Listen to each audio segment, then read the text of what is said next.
Call option is nothing, it's a kind of derivatives introduced by various exchanges all across the globe.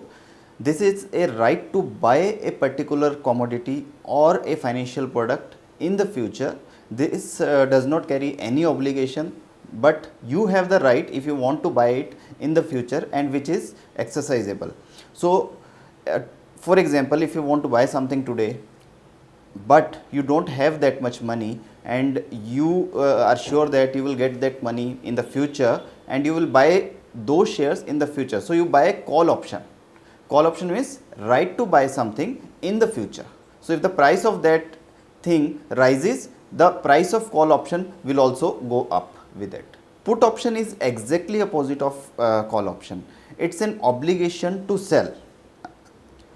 So, if you want to sell something in the future and you believe the price of that particular commodity or a financial product will go down, so you buy a put option, and with the expectation of a decline in the price of that financial product. Option expiration is the date on which options are going to expire.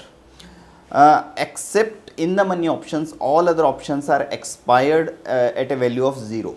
It can be at the money options or your out of the money options. Only in the money options have some value, and that is also only intrinsic value.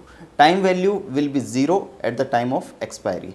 In India, we have last Thursday as expiry of every month. Strike price is the price at which you want to create your bet, whether it's a call or a put. For example, something is trading at 1000 rupees today, and you are expecting the price to go down to 800 rupees. So, you can buy a put option of anywhere between 1000 rupees to 800 rupees. And in the similar manner, if you are expecting the price to rise and it to go up to say 1200 rupees, you can buy a call option with strike prices in between 1000 to 1200. It can be 1050 rupees, 1100 rupees, 1150 or 1200 rupees.